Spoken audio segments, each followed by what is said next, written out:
It is January 14th, 2021. You are listening to All Eyes on Cleveland as your Cleveland Browns prepare for an AFC divisional round matchup against the defending Super Bowl champions.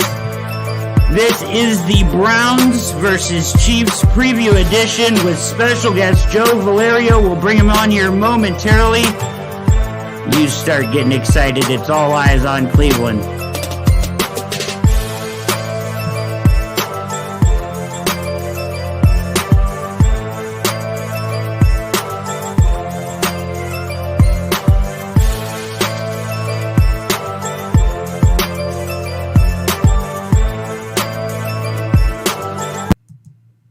Yes, sir. Great job by Mikey off the top there. My name is Brad Ward, and you are locked in on All Eyes on Cleveland Live.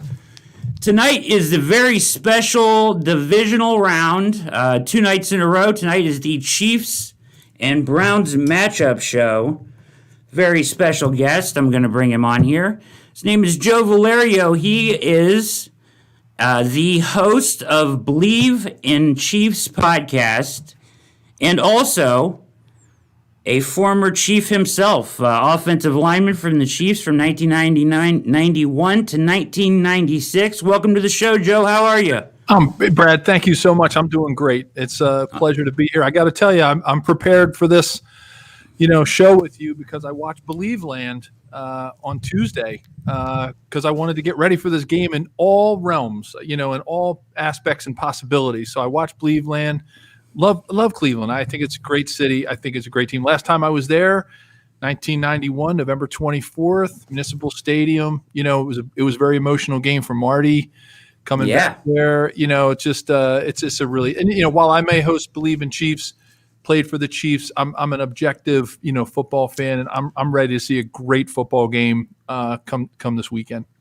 Boy, we're hoping so, too. And as you can imagine, people around here are really, really fired up right now, Joe. And it's been a long time coming, a lot of suffering since Marty was around. And but let's go there. First of all, you watched Bleav Land, awesome documentary. We had the guy, Andy Billman, who made that. He's been on the show here with me. Oh, fantastic. So, I really enjoyed it. Because I wanted to get a flavor for what the city has been through. And I know, you had the big win with the Cavaliers, got some of the heartbreak with the Indians, it was just, it was great to watch. I really, really enjoyed it. And of course, close to my heart was the heartbreak for the Browns, with Marty and that era and then the team moving. It just gave me a really good flavor for what the city's been through. And I'm really excited for the city of Cleveland, for what they have built and for beating Steelers. That was a great win. Yeah, man. It was awesome. It was priceless. It was hard to believe, man, as a lot of demons shed that night, last Sunday night. So people are really excited. Obviously, a tall task with the defending champs, the Chiefs, and we're going to get into that here. But first, I want to ask you a couple questions. As you went to Penn yourself, an Ivy League gentleman. The Browns front office is littered with Ivy League gentlemen these days. I got my mug right here, a little late night cup, and getting myself caffeinated for the show. I got my Penn mug in honor of Coach Stefanski, and wish him all the luck this weekend. Exactly, and that's what I was going to ask you. So, Coach, you went to Penn. Coach went to Penn. You're both Quakers.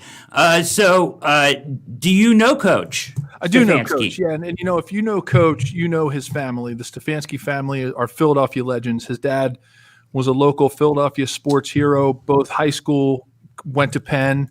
Had an unbelievable run in the NBA, was with the Sixers for, I think 5 or 6 years as their general manager. And just the Stefanski family is well known in Philadelphia and of course at Penn, and the whole Penn football family couldn't be more excited for who I think should be Coach of the Year, and that's Kevin Stefanski.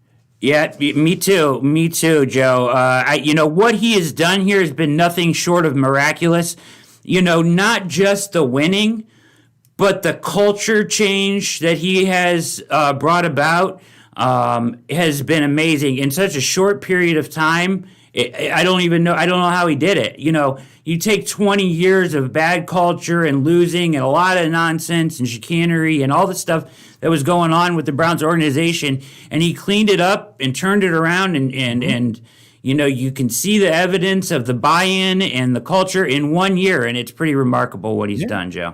He built a great offensive line. That's near and dear to my heart, right? I mean, yeah, absolutely. I think it's one of the strengths of this team. I mean, I look at where the Browns are from the run game perspective, top 5 in the run game in yards, average yards per rush, touchdowns, rushing touchdowns. I mean, what Blake Hance did, that's a testament to what he's done. Yeah. That's a testament. Guy drives 6.5 hours across the country from Jersey, shows up, Baker Mayfield meets him in the locker room before the game. What a story. The game was like, he beat, he manhandled the Steelers' best defensive lineman in that game. Yeah. So to me, that's a great sign of things that come in this organization. And whether Blake starts this next game or not, I know he's going to have a great career in the NFL, but that's a sign of a Kevin Stefanski team. And that was really exciting to watch. And that was near and dear to my heart as a former offensive lineman for sure.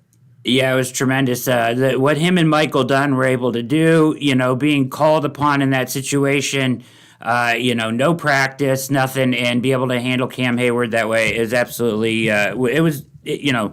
hard to fathom, really. Like how they were able to do that. So pretty incredible stuff. All right. So you're listening to and watching All Eyes on Cleveland. The podcast is available where all popular podcasts are found. The simulcast is going out to YouTube, Periscope, and Facebook Live. Our special guest tonight, Joe Valerio. You can follow him on Twitter at Joe Valerio73, offensive lineman for the Chiefs 1991 to 96, and now the host of Bleav in Chiefs podcast, joining us tonight to break down this matchup.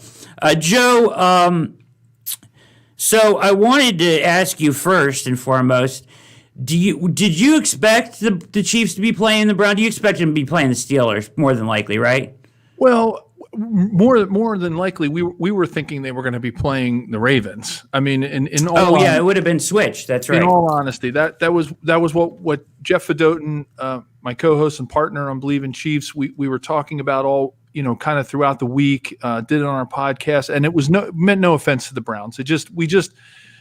But we did have conversations, and that's one thing I love about the way the internet works and the way things get captured for history. Right, you can go back and listen to some of our podcasts and talking about the AFC and how we feel it's the best conference right now for sure. Yeah, teams as the most competitive teams, and we knew the Steelers were sliding, and we knew that the opportunity was ripe for the Browns to come in and surprise them because they were hurting on defense. They just had their struggles, and I think the Browns took advantage of it. So I wouldn't call it a shock, but I would definitely say we were surprised that we weren't playing the Ravens. And the Ravens, the Ravens scared us a little bit. Number one, and it's the same reason the Browns scare us. We know that the Chiefs' Achilles heel is how they handle the run game. And if a team can stay with them and keep Patrick Mahomes and his weapons off the field, and you can keep pace with that offense by winning the time of possession game, by running and pounding. I'm telling you that's why the Browns are just as scary as the Ravens when it comes to a team that can knock the Chiefs off, because they can own the time of possession with the run game. They can keep Patrick off the field and therefore try to keep pace. And if Baker can play well, then he's got some weapons, and bam, it's a game, and the Browns are holding right there with the defending champs. It's interesting you mentioned that. Is going to be one of my questions coming up here. Is I am kind of curious myself, Joe, and you tell me what you think. You kind of basically did, but so Stefanski and a lot of teams with the run game that they Browns have would try to play that. Let's keep it out of Mahomes' hands. Let's keep him on the sideline. Let's go with the run game and pound it. But really what the Browns have done more later in the season is teams have really geared up for the run, and they've jumped on them in the pass game.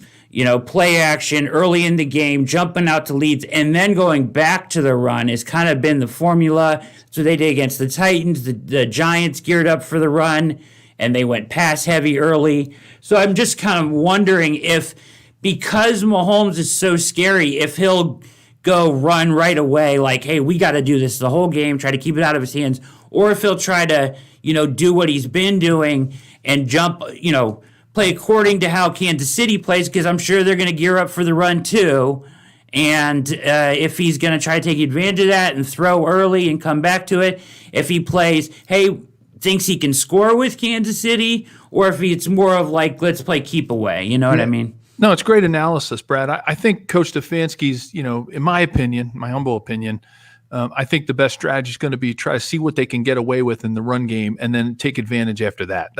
That's what I would do if I were in his shoes. He's also the head coach of the Browns, and I'm not. But we'll see what game plan he puts together. But that would be watching this Chiefs team over time. I've been following them for a really, really long time, having been a player there. Is that especially in the last 2 seasons, it takes a little while for Patrick to get warmed up. We know that. We've seen that. The Chiefs are not a great first quarter team. He does most of his damage in the second and third quarter. And if the Browns can own the game of possession or the time of possession game during the first half, and keep him from warming up and keep, Eric Bieniemy, great offensive coordinator, and Andy, they work together so well to keep them from getting the playbook all in order. I think that gives the Browns a much better chance to really take advantage of the things that then they want to do, right? Then they get to control the narrative, right? And if the run game's going and they get Kareem Hunt rolling, hey, let's not forget that Kareem Hunt's going to be emotionally up for this game. And I don't care what anybody says, NFL players are supposed to be professionals. And, every game, we used to have an old saying in the locker room, the next game's the game, the next game is the most important game because it's the next one, right? And I'm going to tell you, when you get in a game like this where you have something coming where the emotions are going to be high, as much as you can say we're all professionals and we're going to treat every game like the next game, this is going to be a big game for Kareem Hunt. He's going to be ready to go. He's got a lot to prove, and I think that should scare the Chiefs fans a little bit. Yeah, because he's going to be ready to play. So, Kevin's got to take advantage of that, right? He's got to take advantage of what he can get away with Kareem, because we know that the Chiefs, weakness, they're not great against the deep ball, but I always see their biggest weakness is the same. They have the same weakness on defense that strength they have on offense. It's the 8 to 14, 8 to 16 yard passing range. Oh yeah, because that's it. It's so funny that on the flip side of the ball, it's their strength on offense, but it's also their weakness on defense. And if you get the run game going, then you start throwing some play action in there. Baker's going to be able to take advantage of that 8 to 15, 8 to 20. Or he may not be able to get the deep ball and score the big one, but which we know he can. The probably one of the best football games, not just college or pro, best football games I've ever seen was a Texas Tech Oklahoma game. Yes, and I watched that. I watched the highlights of that too in preparation for this because I want to see that rematch. Yeah, seriously. Yeah. So I think that's what they need to do. I think they need to pound the run. The Browns need to pound the run, see if they can take advantage of it, and then go from there. And that's where they should start, rather than starting vice versa with the pass and then seeing what they can get away with the run. That's just how I would do it. And again, I'm a lineman, so I love to run the ball. Yeah, absolutely. Well, we love to run the ball here in Cleveland too, and certainly this year has been a lot of fun that way. So Nick Chubb and Kareem Hunt, you mentioned Kareem Hunt and his, it's kind of weird, and I wanted to mention this. I don't have this written down or anything, but you mentioned about him being, fired up about this game and the emotional baggage that comes with it for him. Feeling disrespected or whatever way he feels about it. But he certainly feels some sort of way because he's talked about it. And Nick Chubb even said in an interview, he's like, 10 games into the season, he started talking about us playing Kansas City. And Nick Chubb's like, bro, they're not on the schedule. Right. They're not even on the schedule. What are you talking about, right? And he's like, I know. I just know we're going to get them at some point. And here they are. So they were kind of laughing at that, and I thought that was pretty amusing. I wanted to ask you, the Browns are very inexperienced, Joe.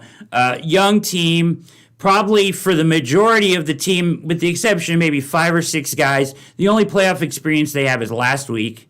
The Chiefs have been there, done that. How much of a factor is that in this game? I think that's always a factor, Brad.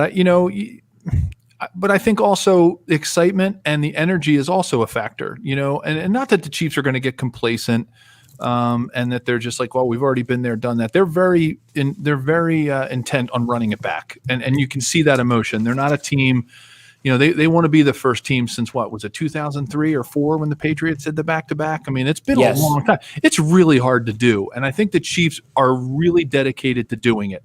It was part of what Brett Veach and Andy had made that commitment when they ended up, besides Laurent Duvernay Tardif, going to Canada to be a physician, which is wow, heroic was that, right? Short of that, I mean, they had 21 to 22 starters on this team coming back, and so they were super intent on this. So I don't think you're going to see sort of a complacency from the Chiefs, but I also think you're going to see a lot of energy from this Browns team. They are super energized, and you can't really put a price tag on that. And I think that will overcome some of the inexperience, I should say, that they may have as far as it getting in the playoffs. Now, if it gets down to where it's 21 to 17, and maybe the Browns have to make a drive to win the game 80 or 90 yards. I mean, Baker Mayfield, and admittedly probably so, I don't want to put words in his mouth. He's not Joe Montana yet,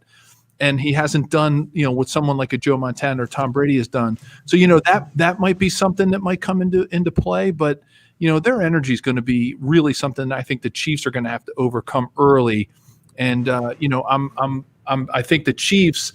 I think you're going to see more run out of the Chiefs because, from what I've known, what I've seen, and I know statistics don't paint the whole picture, but just statistically speaking, the Browns do have the worst defense, in the playoffs right now. No question. There's no question about it. From a statistics perspective, I'm not saying they're bad defense, but just from a statistics perspective. So I think the Chiefs are going to do everything they can to take advantage of that and look for matchups that make sense. Patrick is really tough to get a hold of in the pocket. And even when the Chiefs have had struggles on their offensive line, it never really mattered. And I hate to say that as a former lineman, because you want to think your position's the most important.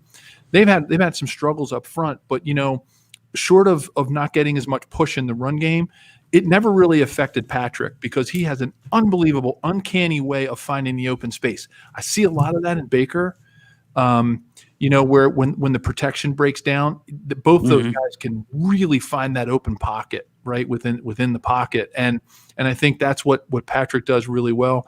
So if you give him too many openings, if they get too many good matchups, it could be something where the Chiefs just keep pepper, and then it's going to be it is going to be the pass game, and because when you get behind 2 touchdowns against Kansas City, the run game kind of goes to the wayside. And we've seen that. It does. The Ravens, the Titans, other teams who've had, I was scared to death, right? Derrick Henry, some of the things that the Ravens were doing in the run game last year. Anytime I would see other teams get behind, I'd be like, whew, I'd like just, wipe my brow and say, thank goodness, because the run game does scare me against the Chiefs. But if you get behind, they're tough to keep pace with.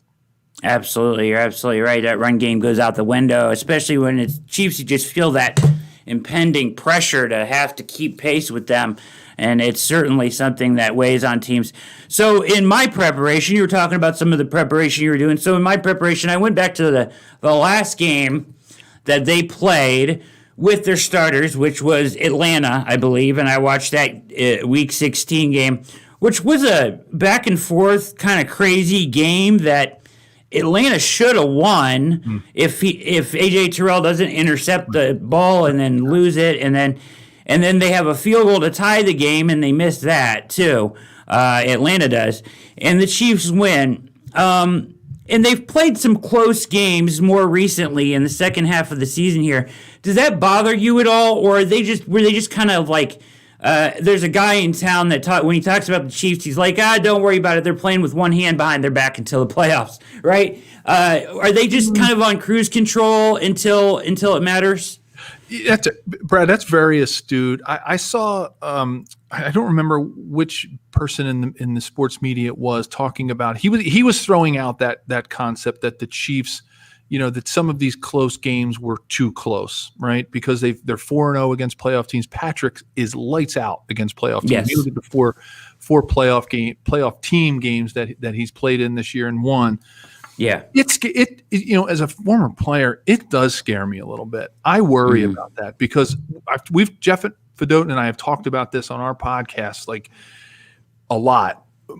I like when teams just put the gas pedal down and go, and you can't slow down. And I see a little bit of that. Here I am kind of contradicting a little bit about what I was saying about this not being a complacent team, but they do have a knack for letting teams hang around. And I don't, and that kind of goes back, if you watch Andy's early part of his career in Philadelphia. Now I live in Philadelphia, so I'm closer to Cleveland than I am to Kansas City at this point physically. And I did get to know Coach Reid while he was in Philadelphia and watching him, and as a former player going to events and things. And that was one of the things that I saw for some reason happens with Coach Reid, is that teams like hang around. And it's like, it's not that he doesn't have the killer instinct. It's not that the Chiefs don't have the killer instinct. Just looking at the scores of games, it happens. And that's my biggest fear, is that I hate to use this term, the luck is going to run out, and somebody's going to make that field goal. Somebody's going to make that catch or get that pick six or something at the end of the game. And the Chiefs, just a weird bounce or something, right? They're going to let it hang around too long, and it's going to come back to bite them. And that does scare me a lot. And as a former player, we wanted to just put teams away and just keep going. And that's a good thing for the Browns, because look, they can obviously, if you keep pace, the game is within reach. I don't care whatever the line is in Vegas. I don't care whatever anybody says. They are going to always be within reach of this game if they can just stay pace, just keep pace, and take care of the ball. Yeah, that's a big thing there. The turnovers is the one thing that the Browns defense has done this year. As you're right, they are probably the worst defense left in the playoffs, but they've been very opportunistic at times, as you saw against the Steelers, and that's kind of what they've thrived on. And when they have gotten turnovers, they've scored on them and taken advantage of them, which has been really good. I wanted to ask you about this. Andy Reid, obviously legend, tremendous coach. Glad he got his Super Bowl last year. Great for him. We talk about time off and stuff like that. Him with 2 weeks to prepare, he's got a stellar record. It's, he's been tremendous when he's had that amount of time to prepare for a team.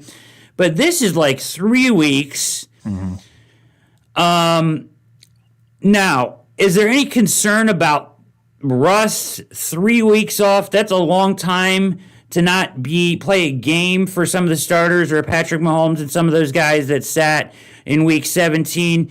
Or is, especially in this year, rest is rest, and rest this year is gold, right? Yeah, as long as everybody did the right thing from a social distance perspective, and with too much time off, players weren't doing silly things, and getting around too many people and increasing their exposure levels to COVID. But here's an interesting thing that I've been thinking a lot about, Brad, as it relates to the way that football is today than it was when I played. And I sound like one of those people like, oh, well, when I went to school, I walked uphill both ways. Right? I'm not saying that football was better, or it's just different. But if you go back to the Marty era and you go back to all the coaches in the 90s, the majority of coaches, work is what got you wins, right? Like there was a small school, the Bill Walsh school, of like, hey, take it easy, lighten up, be fresh for the game.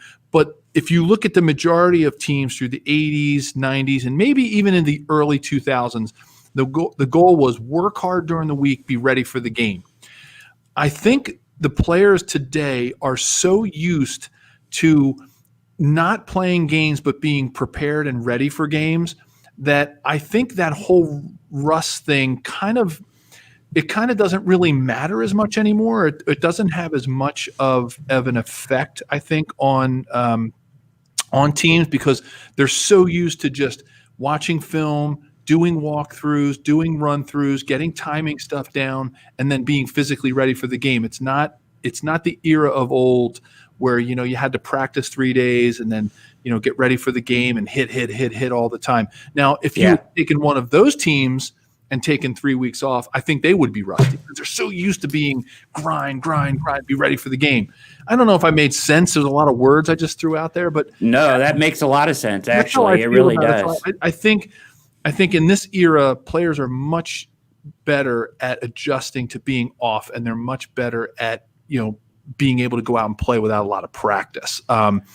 Yeah. But here I am, like I cover the Chiefs and I played with the Chiefs, and I'm like, I worry a little bit about Patrick getting warmed up. If you watch games consistently, some games he'll come out like fire and bam, bam, bam. But over time, if you broke down all the film of the games that he's played in so far, it does take him just a tad to get ready for the game. Like, it's just, it takes him a little, maybe a couple of series, a quarter. The Chiefs aren't really too much of a fast strike team. They don't generally score touchdowns on their first or second drives.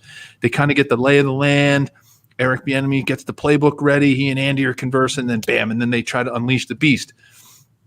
I don't want that to happen against an energetic young team like the Browns. They're going to have to score early because you don't want them to get into a Kareem and a Nick Chubb, 4 yards, 4 yards, 4 yards. And just like next thing you know, it's like halfway through the second quarter, maybe it's 3-0 Chiefs or 7-0 Browns. And you're like, oh my God, guys, like you can't let this happen. Right. Chiefs fans. So, those are the things I think fans are really going to have to watch for in this game, is to see how they, how they can get Patrick out of his game early and keep him from warming up.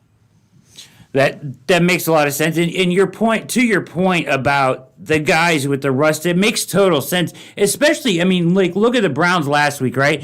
No practice. They had one day of half walkthrough practice at the end of the week, but the majority of everything they did was mental reps on Zoom, and they went out and performed really well. So it's crazy that they've kind of conditioned today's athlete, especially in this year, has conditioned themselves to mental reps and things like that to stay prepared for games. So that's a really good point, as opposed to kind of the approach 20 years ago, right? So exactly. Biggest question for Browns fans, and you're listening to All Eyes on Cleveland. Special guest Joe Valerio doing an awesome job tonight breaking down everything Chiefs and Browns for us. He is the host of Bleav on Chiefs on the Bleav Podcast Network, and he is a former Chief offensive lineman with a tremendous, I must say, I was blown away when I look at your statistics. Four passes caught, 4 touchdowns. Brad, without, I'm trying to brag. I feel like I was Chris Carter before Chris Carter was Chris Carter. Amazing. All he does is catch touchdowns. Right. And I only had 193 to go to catch Jerry Rice. But no, I all kidding aside, I lived every lineman's dream. That was a fantastic role to fill. I was so lucky to be, to be the wide receiver for the Chiefs. And I had a blast doing it. It was great. It was started out as a Joe Montana. I'm going to make this big fat guy look really silly on a play. He threw the ball at me and I caught it, and Paul Hackett comes running over and he's like, Joe, you can catch the ball. And, I played catcher in basketball. I played catcher in baseball and I played basketball. So I had decent hands for a lineman. And he said, you're going to catch a touchdown pass this season. And that was 1993 and Joe's first year there in Kansas City. And I said, wow, this West Coast offense really does open things up when linemen are scoring. And we made a thing of it. We made a run at it. And, I had a lot of fun with it. It was really, really a fun. And it was in some big games. I got to score against the Raiders, which every Chiefs, that's, you want to beat the Raiders, right? That's the dream come true. I got to catch a touchdown against Joe Montana's shootout with Steve Young in 94 against the 49ers. I got to score Monday night against the Broncos in that Monday night shootout that Joe won in the last seconds of the game. So I got to score in some really, really cool, memorable games. It was a great treat and something I will always treasure. And I got to tell you, Brad, I will always treasure my trip to Cleveland. It was interesting because it was in November of 91 and my rookie season, and I was injured, and I got injured that week. I got injured actually the week before in the game, and then I was game time decision. So, Marty, we got to the field. He said, look, trainer, take Joe out, see how he's doing. If he's thumbs up, we'll dress him. If not, we'll inactivate him. And I had some problems, and so I went out, did a workout, was fine, and trainers came in, gave coach a thumbs up. What happened was the equipment manager was Old Municipal Stadium, right? And back then, Municipal Stadium just had hooks on the wall for the visiting team. It was classic. I felt so really. And so but the equipment guys didn't think I was playing because it was all the talk that I was going to be inactive that week. So they didn't prepare me a hook or a locker. So Bill Maas, who was one of our veterans who actually grew up in a town right next door here in Philly, he took a Coke refrigerator. It was like a Gatorade Coke refrigerator. He opened it up. He taped my number on it, threw all my equipment in the Coke refrigerator. So I got to use the Coke refrigerator at Municipal Stadium as a locker. But it was a really awesome, memorable game, and it was, like I said, it was really fun to come back to Marty's stomping grounds and see the dog pound that I grew up, watching. And it just, it was a thrill of a lifetime to get to do that in Cleveland, especially, to go there with Coach Schottenheimer. So a lot of fun memories of Cleveland for sure. Very cool. Very cool. That's awesome that you had Marty as your coach, and certainly he's thought very fondly of by a lot of people here in Cleveland, so that's pretty cool too. There's a lot of storylines in this game, and I want to get to that. That'll be my last thing here for you, but my biggest question I wanted to ask you, and I'm going to get kind of schematic here with you, so how to stop Patrick Mahomes, or the best approach to stop Patrick Mahomes. So there's a connection here. Joe Woods got ready for 2 weeks last year as the defensive backs coach for the 49ers to face these very same Chiefs in the Super Bowl under Saleh, and they ran that Seattle cover 3 press bail that they ran like 90% of the time, right? And then got burnt on the infamous, 2-jet wasp or 22-jet wasp that, back into the void area that they vacated there for Hill, and he kind of waited for that ball forever on that infamous 3rd down that they end up going on to win the Super Bowl. But that defense, Joe Woods has brought to Cleveland. They don't run it all the time, but it's in their arsenal, right? They run some of that cover 3. And for 3 quarters, San Francisco did a pretty good job holding down the Chiefs with that coverage and that scheme. The Chargers this year deployed that same scheme, and I think they held the Chiefs to like 20 points in a pretty good game. Yeah, it was good. And watched the film breakdown on that game, and so that defense has a record of having some success against the Chiefs. And Joe Woods has a record of playing the Chiefs and preparing for them for 2 weeks and losing in the Super Bowl to them. So he's familiar with a lot of the things that they do. So I don't know if they'll go that route, but seeing the Chargers be successful with it is certainly a reference point to go back to. To me, the other way, in doing my research, that has sort of worked, because you can't really stop the Chiefs or stop Patrick Mahomes. You're just trying to slow him down a little bit, right? The other way would be the New England way, and that would be to dare them to run the ball, light boxes, exotic, different-looking, unconventional fronts, daring them to run the ball a lot, and playing a lot of coverage, mixing coverages up often to try to just give different looks to Mahomes and dare them to run the ball against you. And that's kind of what, I think that New England's approach was, or Belichick's approach has been simplified a lot, obviously. A lot of his coverages have, he's got guys where he can, do like little robber stuff here and there, and they're very exotic in their coverages in New England. So certainly that is more effective for them.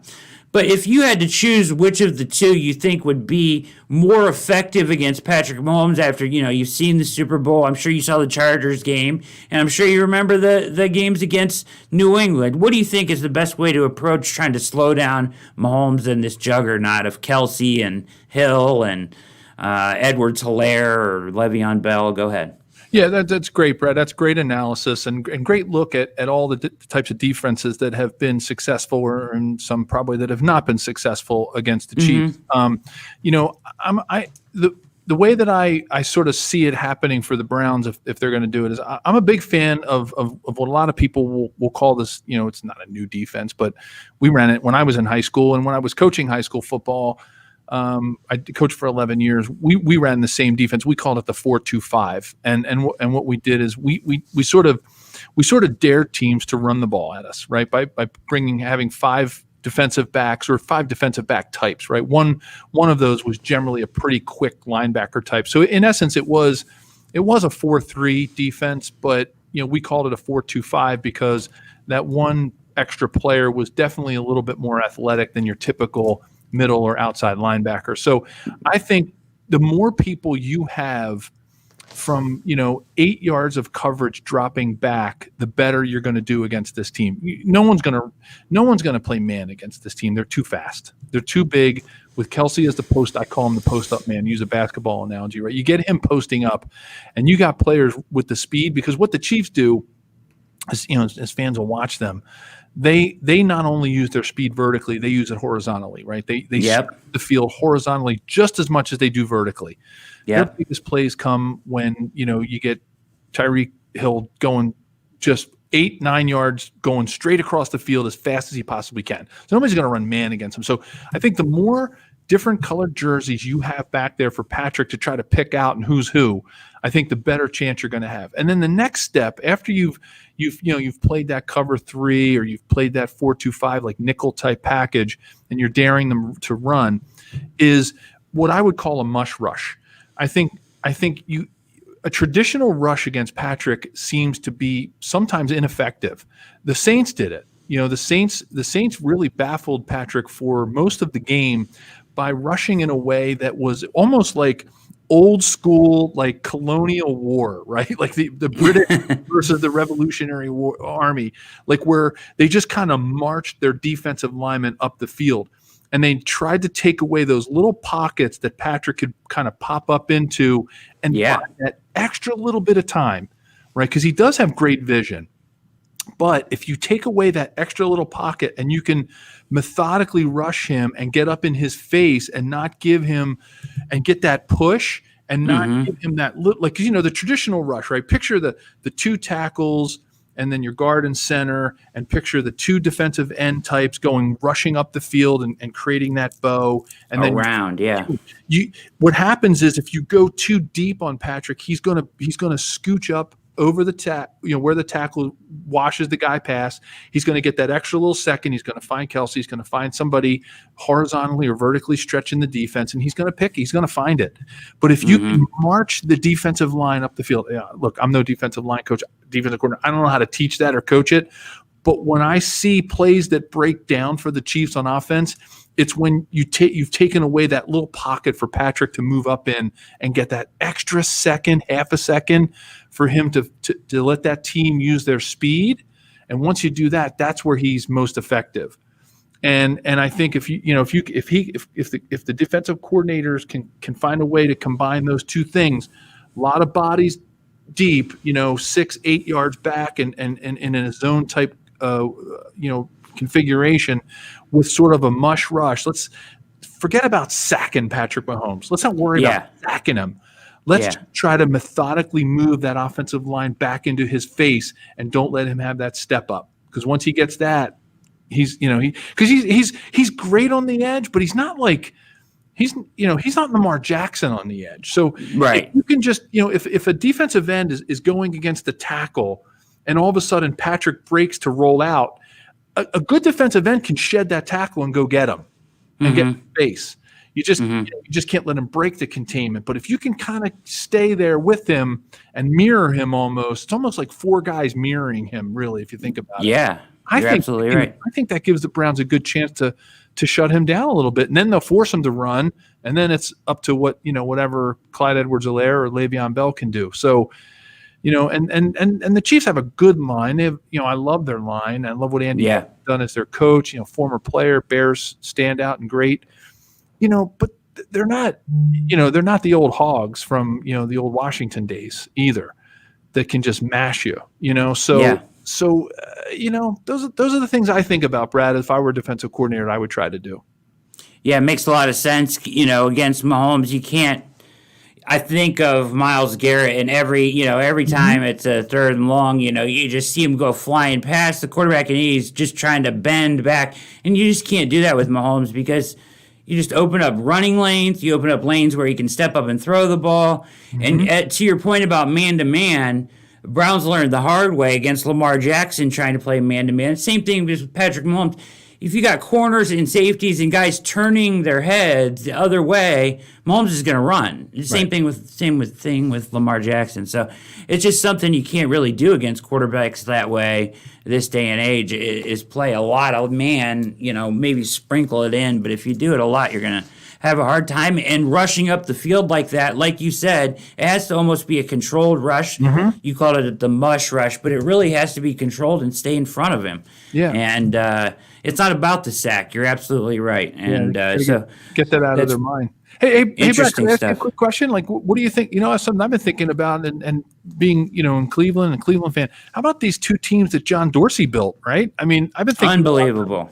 Really, he was unbelievable behind most of these teams' success. I mean, Brett Veach has done a great job of putting the cherry on top in Kansas City, but John Dorsey's got a big stake in this game coming up this week. I thought that was a pretty cool thing I was thinking about this week. He does, and that was the last thing I was going to bring up is the storylines of this game, and so you mentioned the Mahomes Mayfield, and my second one was John Dorsey Bowl. Sorry, I didn't mean to take that. No, you're good. You're good. But he talk about that pre-show. How about that? Yeah, yeah, great minds, right? Think alike. And so, but yeah, for sure, for the Browns, it was the start of this turnaround. I mean, the talent that is on this team now was mostly Dorsey, right? Good drafts. Jarvis Landry, I think, is one of their biggest acquisitions they've had as far as a culture guy. That was John Dorsey. And he had done a lot for both. I mean, if he sits back and watches this game, he's got to be kind of like, wow, man, I'm the man, right? Look at all this talent. Crazy. It's odd that he doesn't have a job at either place. I guess that says one thing about you kind of got to. The old NFL. It's only one aspect of the job, right? It's how the NFL is. So not for long. That's what. Not for long. Or Jerry Glanville. I can't remember who said that. Not for long. Yeah. So John Dorsey, certainly a storyline here. You mentioned Kareem Hunt, highly motivated. You mentioned the Mahomes Mayfield, and then there's little smaller storylines like Mitchell Schwartz and Terrence Money Mitchell on the Brown side. So there's a lot of little layers to this game. I think it's really interesting. The two teams haven't played each other a ton in the past years, so it makes for a really good matchup. I must admit I was a little surprised at the line at 10. But hey, and I do think it'll be a high scoring game. They got it at 57.5. I think that's probably pretty accurate. What do you think here as we'll kind of wind things down? What do you kind of think as far as prediction wise? I figure that you probably think the Chiefs are going to win, but what do you think as far as, do you think the Browns can hang around in this thing? I know the Browns can hang around this thing. I just looking back historically at what other teams this year have done against the Chiefs, you get to that point where you're the defending Super Bowl champ and everybody puts the bullseye on you, and teams are going to come after you. They're going to the Browns have been thinking about this, game, probably, obviously they weren't looking past the Steelers, but they're thinking. You think about these things and getting an opportunity to knock the champs off, and I think that absolutely the Browns are going to hang with this team. I think 10 is way too much for this line. I absolutely would take the Browns. Putting money on this game. I think it's going to be a touchdown game. I think if the Browns win this game, it's going to be by a field goal at the end. If the Chiefs win it, it's going to be by a touchdown, just because they have a little bit more firepower to outpace the Browns at this point in both teams' journey, right? Both teams are on a different journey. The Chiefs have, like I said, they did not do any rebuilding. It's a run it back team, 20 of 22 starters to start the year with. And that was their goal, was to do that, to take what the formula that they had last year and to build on it. And Clyde Edwards-Helaire has been a fantastic addition. Le'Veon Bell's proved very, very valuable down the stretch here. So, I think they just have a little bit more firepower, to be honest, and being totally objective and not being just, Chiefs-centric. But I absolutely know that the Cleveland Browns can hang in this game, and the Cleveland Browns can win this game if they just hold on to the ball and Baker makes really good decisions, and they can keep pace, and they can guess what to do against Patrick to keep him from lighting up the scoreboard, and let the Browns continue to run the ball. Whatever they can do to win the time of possession and run the ball, I think that would be a big benefit for them. I think it's going to be a great game. I'm really, really excited about this game. I think it's two storied AFC teams with a lot of history, a lot of connections, and I think it's going to be a great game for both fans either way. Lot of great players on the field. Chris Jones on one side, Myles Garrett on the other. The wide receivers. Quick question for you. Is Hilaire going to play? I guess it's going to be game time. I guess. Okay. They'll see what's going to happen, and he's a big part of what they've been doing. Right. He was a perfect fit. He was a perfect addition. I think he was. Everybody said, "Oh man, what a steal in the last pick of the first round," and I think that was the guy they would have taken. I really do. I'm not just saying that. I think they would have taken him if the Chiefs had the 15th pick. For some reason, if they, because of a trade or something. I think because I think of the running, they needed the running back, and he was the perfect fit for what Eric Bieniemy and Andy Reid wanted to do with this offense. So I think it wasn't just because they had the last pick they took him. I think if he would have been the 20th pick, if they had the 20th pick, and I think for Chiefs fans, I hope he plays, and if he doesn't, that's why they got some good depth with Le'Veon, and I think they'll be able to maximize that too.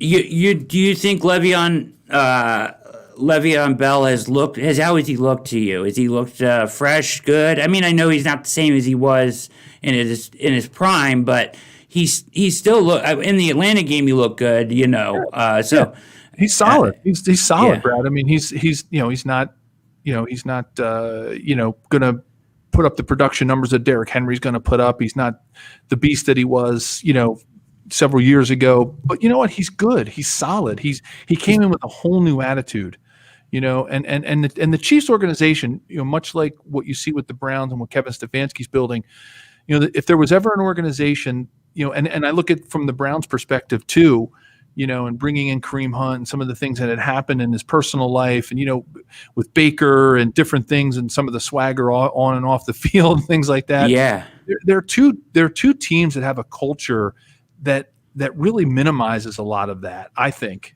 And I think, just because of the history of the Browns and the history of the Chiefs and the ownership and the family and all the people that are involved in this organization, I see that culture changing in Cleveland and what Kevin's doing. Definitely. When Le'Veon Bell, everybody was thinking, oh boy, here we go. Le'Veon Bell coming in Kansas City. What's he going to do? How's it going to be handled? He's done a great job. And the Chiefs have a chemistry culture that they minimize that kind of behavior, and they don't really tolerate it. You're either going to come there, perform like the rest of them, or you're not going to be part of it. And I think that's what I think the Browns are building that. It sure seems like it. It sure seems like they're building a culture there that's going to take them farther and further each year, that they continue to build on that. And as Baker gets more experience, if the Browns shore up the defense a little bit next year with a pick or two, or maybe a trade or free agent, I think these two teams are going to be facing each other for many, many years to come in the playoffs. And I'm really excited about it because they're two fantastic organizations. Hey, from your mouth, right? Let's hope so. That'd be fantastic, and we're all hoping for the same thing. It's going to be a lot of fun. I feel like the Browns kind of playing with house money a little bit at this point. Yeah. They're a year early, and there's kind of something scary about a team that's playing free and easy. Really scary. But it'll be a fun game no matter what. The Chiefs just scare me just in general, just because they're just so explosive, and it happens like that. It's like you think you're in it, and it just happens like that, and they have it. So it'll be a blast. You know what, Joe? You've been one of my favorite guests we've ever had on the show. Yeah, just so intelligent, obviously, and tremendous breakdown of everything, and really just generally a nice guy. So, Joe, thank you so much for coming on. Very nice. It's been fantastic. I really enjoyed chatting with you. Boy, you were so prepared. You had all the great data and stats and breakdown and film, and it was fantastic. You really do a great job with the show, and Cleveland's lucky to have you, and I think it's like I said, it's going to be a really fun game. And like I said, these two teams are going to be seeing each other as long as they can hold what they have together for a while. We'll be seeing each other for a long time. So happy to join in anytime. Thanks, Joe. We'll be in touch. Okay. All right. Thank you so much for coming on the show. You got it, buddy. Take care.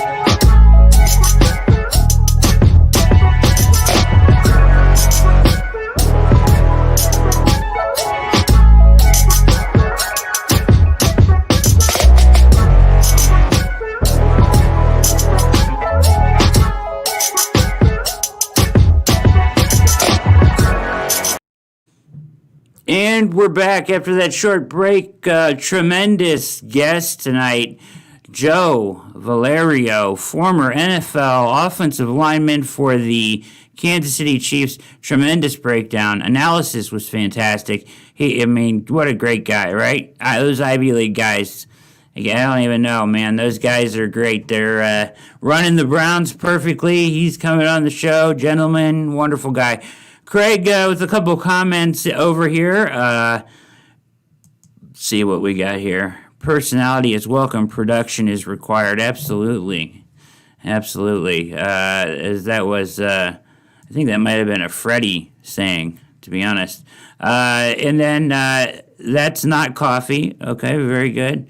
And then Logan, State Farm versus Progressive. So he's referring to, Logan referring to the the storylines in this game. So the Mahomes, Mayfield, also State Farm versus Progressive. If you've got some skin in the game there, depending on who insures you, your home and your car, home and auto. Could have asked Joe about some insurance, as he is a big insurance man now in the insurance industry. I know he has moved on to a very successful career in insurance. So, but Joe is a tremendous guest. What breakdown on everything Mahomes and the Chiefs, and I truly met that. What a genuinely nice guy, and wonderful breakdown. It couldn't do any better for divisional weekend. He was great. So everything we wanted to know about Mahomes, all the questions about the Chiefs, will they be ready? All that stuff. We talked about all the storylines going back. Let's see what we got here. A couple things I wrote down here just to go over quickly. Real quick, before I get into this final segment here, the podcast will be available where all popular podcasts are found. Blue Wire Hustle presents All Eyes on Cleveland. And that's available everywhere: Apple, Spotify, TuneIn, all that stuff. Also, you can watch it obviously on the simulcast here on YouTube, Periscope, Facebook Live, and once again, thanks to Joe Valerio for hopping in with us tonight, host of Bleav in Chiefs podcast and former Chief Offensive Lineman for 5 years or so with Marty Schottenheimer as his coach, 1991 to 96. He's in the Penn Hall of Fame. Knows Stefanski very well as coach. Went to Penn also. So I asked him about the Seattle cover 3, the press bail versus the Belichick approach, right?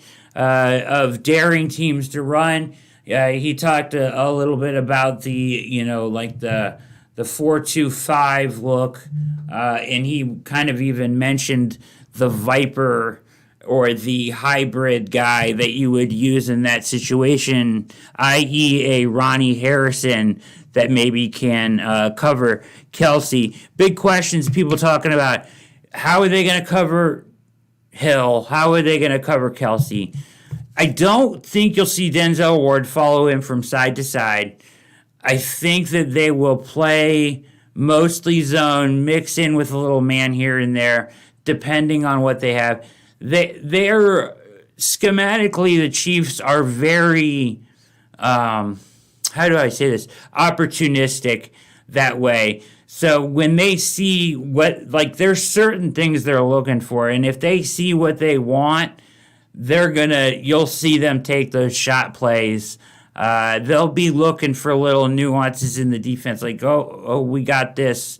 We know what we're doing here. And they're very conditioned that way, as they have tremendously coached offensively, obviously, by, Andy Reid. So I think that probably what you'll see from the Browns is more of the zone,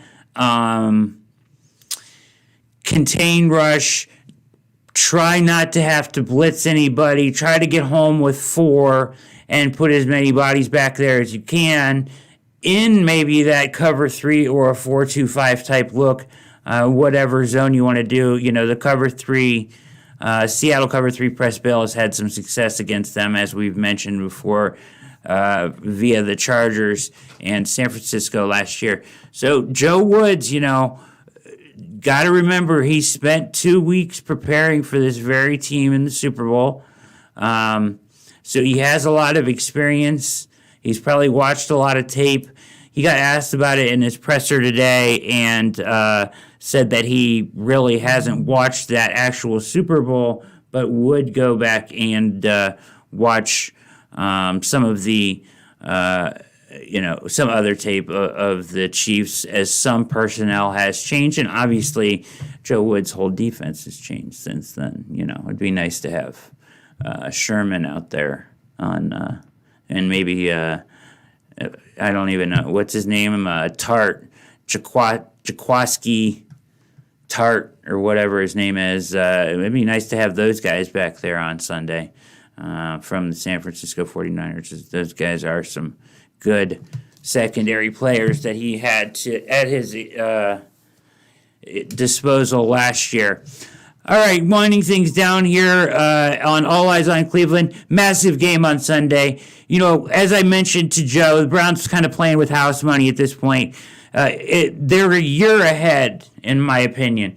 Now, my old partner, Scott Dryden, used to talk about all the time about how there's no carryover. But if you look at this Chiefs team, they're kind of like the epitome of the opposite of that, as they went to the AFC Championship game, lost, came back, went there again, won, went to the Super Bowl. So they've kind of proved that wrong, is that you can just progress, get better, make the next step. And that's kind of what the Browns are trying to do at this point. But there is something to seizing that moment, as you don't know when you're going to be back here again. So, I have so much confidence in Stefanski's ability to game plan at this point. He's just kind of in a groove where, if you gave him anybody enough tape and enough time, he's going to put together a hell of a game plan. And I just think that is, should give us all a good amount of confidence going into this game on Sunday. It's going to be a lot of fun. I'm sure everybody's fired up. Hopefully you enjoyed our content this week here on All Eyes on Cleveland, and especially we'll do some cut-ups of last night with Jeff Risden, more of a recap on the game, the shocking the world over the Steelers, and then tonight with Joe Valerio of Bleav in Chiefs, and former Chief Offensive Lineman joined us, and he was terrific. So we'll do some cut-ups on that too and get those out. Easy to watch on YouTube or whatever platform you're watching on. You can also find All Eyes on Cleveland on all podcast platforms, wherever popular podcasts are found. We're going to get that winner of the Browns is the Browns t-shirt will be announced tomorrow on Twitter, I'm told. So Mikey is telling me we have a winner. It will be announced tomorrow on Twitter. We will get your information. And send you the T-shirt. So keep an eye out for that. If you entered the contest to win the Browns is the Browns T-shirt. So pay attention for that. Thank you all for tuning in. I hope you enjoyed tonight's interview, yesterday's interview. Hope we got you properly prepared for this weekend's epic game against the Chiefs. Go Browns, baby. It's a big one, but it's going to be a lot of fun.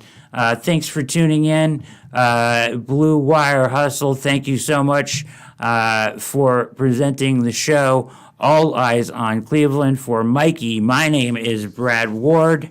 Go Browns, baby. They can do it. I'm telling you. Stefanski can do it. We are out.